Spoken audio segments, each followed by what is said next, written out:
Hey guys, in today's video I will be changing out the valve cover gasket on my BMW 335i. Now this car is not exactly a 4-cylinder Japanese car where it's really easy to access the valve cover, so it is a little bit more work. First things first, we do have to remove this whole assembly. In my case it's really loose. I have all the bolts undone, so that's the cabin air filter, and this is the plastic piece that houses it, so we can get these two out of the way. Now just so you know, you do need two special tools to do this job. You need a long 10mm to remove the valve cover and a skinny 12mm, that's actually a skinny 14mm to remove the spark plugs if you decide to do them. So firstly you take out the coil packs. It's pretty simple. You just tug on this tab, pull out the connector, and the coil pack should come out. After the coil pack is out, we can get to the fuel lines. They're very easy to disconnect, and of course a little bit of fuel comes out. A better practice is actually to let the car run and just remove the fuel pump fuse. As you remove the fuel pump fuse, obviously all the fuel in these lines will just find its way out. Also on this side.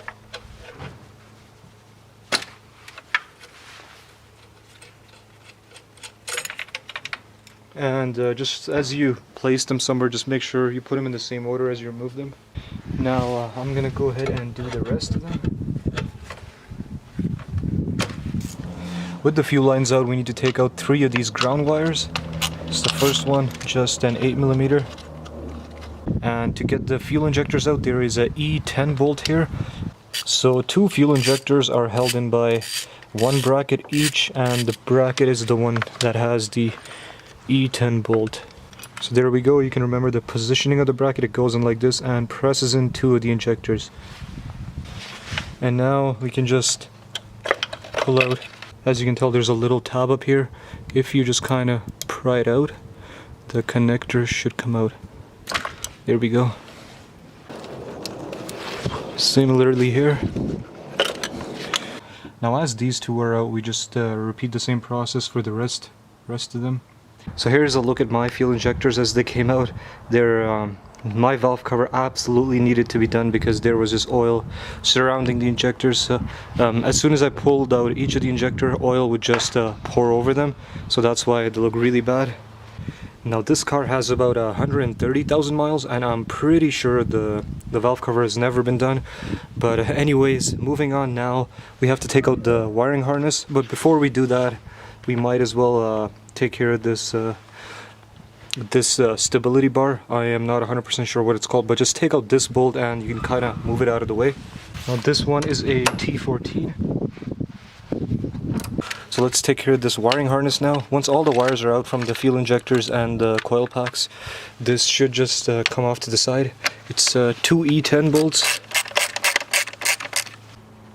So the first one was here and the second one is down there. I'll just let this focus.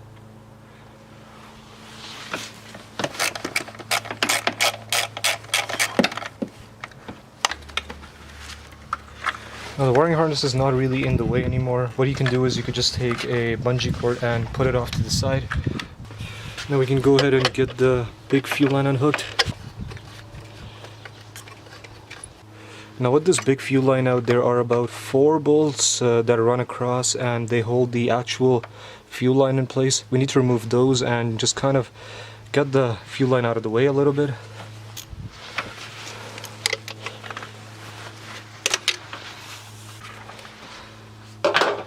There are plastic tabs as well. You kind of have to get the wires out.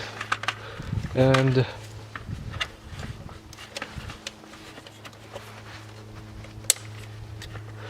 alright, I broke one of the tabs. Don't do that.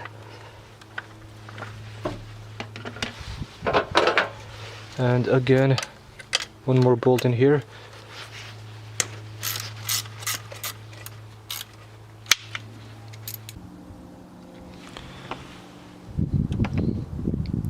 So now we have the fuel line out of the way, and once the fuel line is out, it's really easy to access these 2 vacuum lines. You do have to disconnect them, but they are really brittle, and I did not want to break them, so I actually ended up disconnecting them all the way down here where the boost solenoid sits, the white tab right there. the white nozzle, you might be able to see it.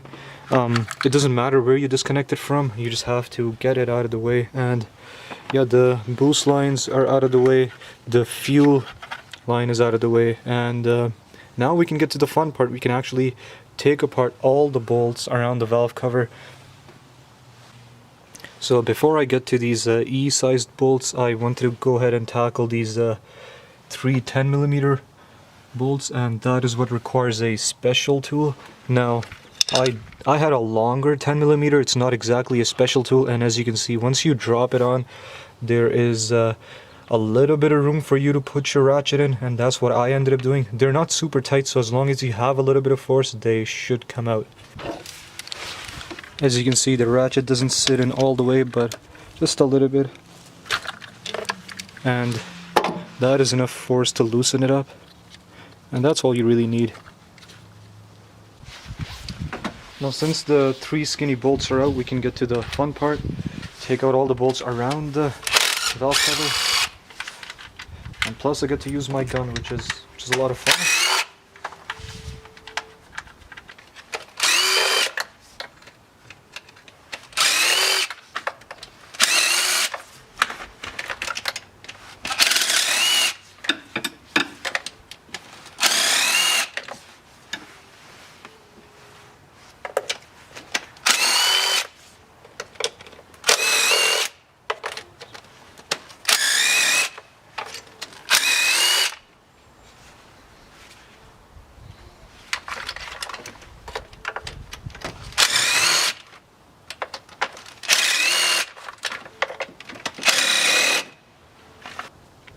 So as of now, all the bolts around the valve cover are removed.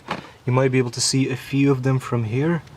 So they're evenly spaced out all around. So obviously there are about 4 at the back, 1 at the corner there.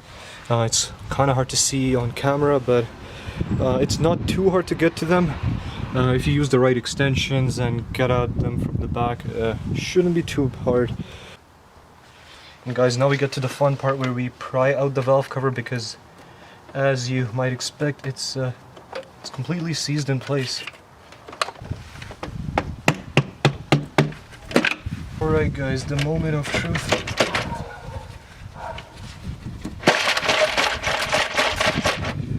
The valve cover is out officially.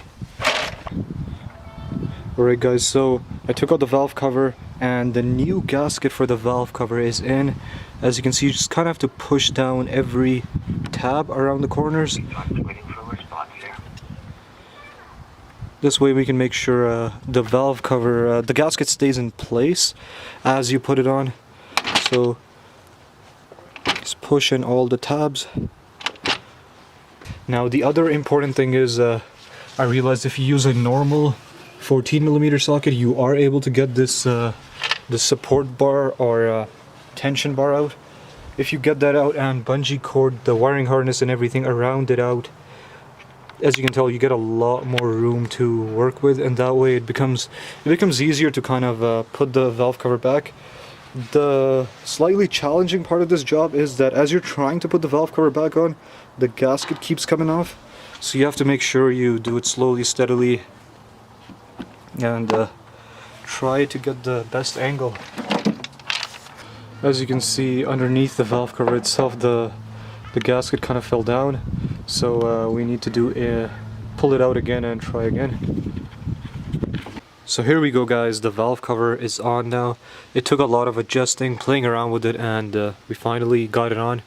One thing I do want to bring up is that if you have any oil in these pockets, just make sure you're able to get it out all the way, because any oil remaining goes back in the spark plug holes, and it fills the holes with oil. I actually reinstalled my valve cover and did a few runs, and after the few runs, after a few kilometers of driving, all of these pockets were full of oil again. Not because the valve cover was leaking, it's because all these pockets again were really gunked up with oil. So I put in some napkins, I tried to clean it up as much as I can, and it's unfortunate, but this is what my spark plugs look like. These are brand new spark plugs, and I cherry picked them out to make sure they work with my upgraded turbos, but Yeah, it's definitely not a nice thing that they're drenched in oil. Now I am going to clean up these spark plugs, reinstall them, and since these gaps have been cleaned of oil as much as I could, I feel like I shouldn't have the issue anymore. Besides all of that, we have here the engine cover itself. As you can tell, I kind of wet sanded it, so it does have a few light scratches. My original plan was to paint the valve cover, but the valve cover just has a lot of grooves in it and stuff, and I just feel like if I tried to do it at home, I might have messed it up. So just as some insurance, we'll paint the engine cover instead, because even if this goes bad, I don't have to have it on the car. Your car spark plugs and coil packs actually run a little bit cooler without it. But just to kind of try it out, I'll try to paint it, and yeah, we'll see the outcome. When it comes to paint, I have done my first few coats of white paint. Now the idea is to mask off some of the white areas and finish off with a yellow finish, a sunrise yellow finish. So one of the ideas I was thinking about is actually maybe have a E90 cutout. This is kind of what I was talking about. I'll peel out the tape and then we'll just cut out the shape. So as you guys can tell, we have the final rendering now. And just take it off carefully. So seems like the surface is prepped up, and now we can lay down some yellow coats.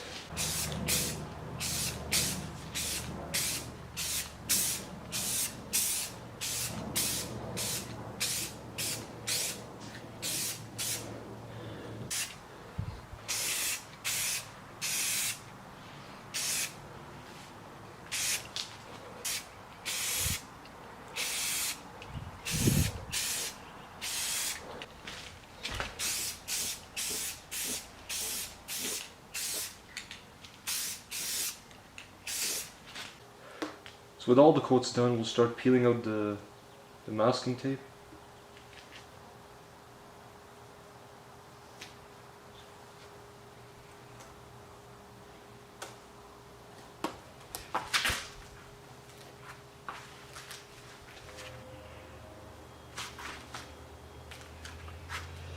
And last but not least, the actual E90 shape.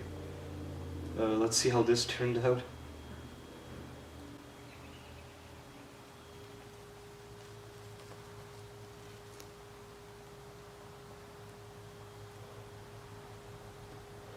Alright, then does not look bad at all.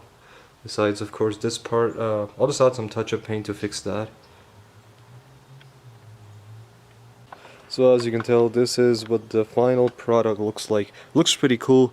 I think it's a really vibrant color, which is nice. Now for the finishing touch, we'll just throw on the logo.